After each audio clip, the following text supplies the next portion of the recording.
Good morning, ladies. I'm looking a little casual here today. It's Saturday, August 6th.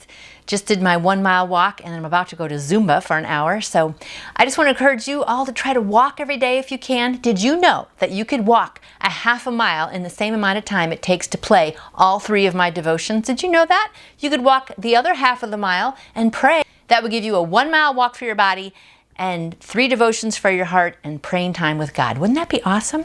Here we are, August 6th. Every day with Jesus.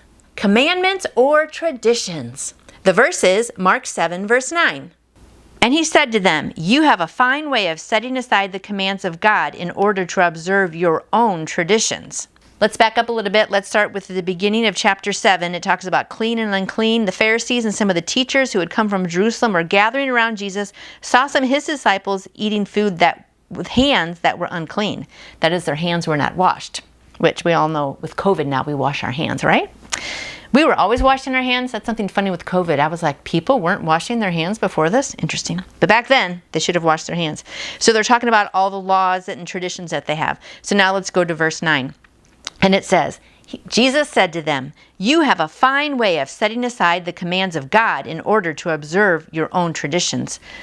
And then he kind of goes on, but I'd like to jump down to 15 real quick if we can. Jesus said, "Let everyone listen to me and understand this." This is verse 15. "Nothing outside a man can make him unclean by going into him. Rather, it is what has come out of a man that makes him unclean." Throughout history, churches have formed new denominations over what were perceived to be biblical and theological issues. That's one thing, but when churches divide over non-biblical issues, such as a man-made tradition, that's another. Like the shape of the new Sunday school wing, the presence of guitars or drums in worship, drums, and whether to use wine or juice in communion. Jesus pointed out the difference between the commands of God and the traditions of men when the disciples were criticized by the Pharisees. The disciples were observed eating with unwashed, ceremonially unclean hands. So the Pharisees asked Jesus why his disciples didn't abide by the traditions of the Pharisees.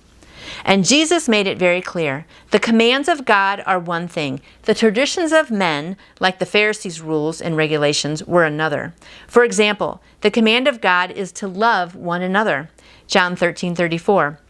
Love supersedes all traditions, opinions, differences between well-meaning men and women. I'm going to read that one more time. Love supersedes all traditions. It does.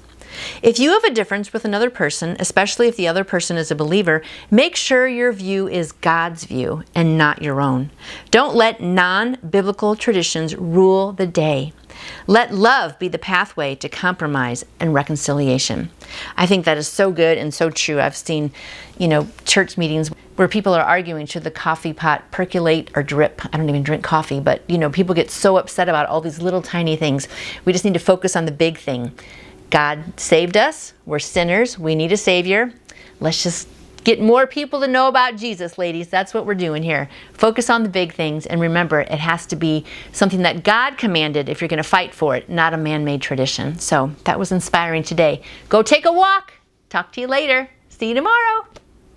You can order the Everyday with Jesus devotional book by going to davidjeremiah.org or calling Turning Point at 877-998-0222.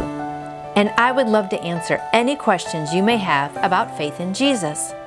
You can email me through my website, nancyjoytoyou.com.